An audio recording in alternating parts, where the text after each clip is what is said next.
Good morning everyone. ನಾನು ನಿಮ್ಮ ದಿವ್ಯಶ್ರೀ ಮಾತಾಡ್ತಾ ಇರೋದು. ನಾನು ಪಾಠ 4 ಮಳೆ ಪದ್ಯ ಹೇಳ್ಕೊಡ್ತೇನೆ. ಪಾಠ 4 ಮಳೆ ಪದ್ಯ.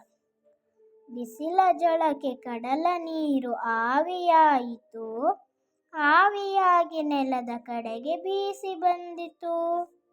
ನೆಲದ ಮೇಲೆ ಗುಡ್ಡ ಬೆಟ್ಟ ಅಡ್ಡವಾಯಿತು, ತಡೆದು ನಿಂತ ಮೋಡವೆಲ್ಲ ಮೇಲಕ್ಕೇರಿತು. ಗಳಿಗೆಯೊಳಗೆ ಬಾನು ತುಂಬ ಮೋಡ ಕವಿಯಿತು, ಮಿಂಚು ಮಿಂಚು ಜಗವ ಬೆಳಗಿ ಗುಡುಗು ಗುಡುಗಿತು. ಮೋಡ ಮೇಲಕ್ಕೇರಿದಾಗ ತಂಪು ತಗುಲಿತು, ಆವಿ ತಣಿದು ಭಾರವಾಗಿ ಕುಸಿಯತೊಡಗಿತು.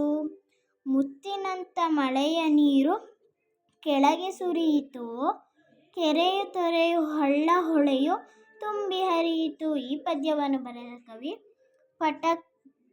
ಪಳಕಳ ಸೀತಾರಾಮ ಭಟ್. ನೀವು ಯಾರ್ಯಾರು 4ನೇ ಕ್ಲಾಸ್ 4th ಸ್ಟ್ಯಾಂಡರ್ಡಲ್ಲಿದ್ದೀರಾ ಅವರೆಲ್ಲ ಕಮೆಂಟ್ ಮಾಡಿ. ಈ ವಿಡಿಯೋ ನಿಮ್ಗೆ ಇಷ್ಟ ಆಗಿದ್ರೆ ಲೈಕ್ ಮಾಡಿ, ಶೇರ್ ಮಾಡಿ, ಕಮೆಂಟ್ ಮಾಡಿ. ಬಾಯ್ ವಾಚಿಂಗ್.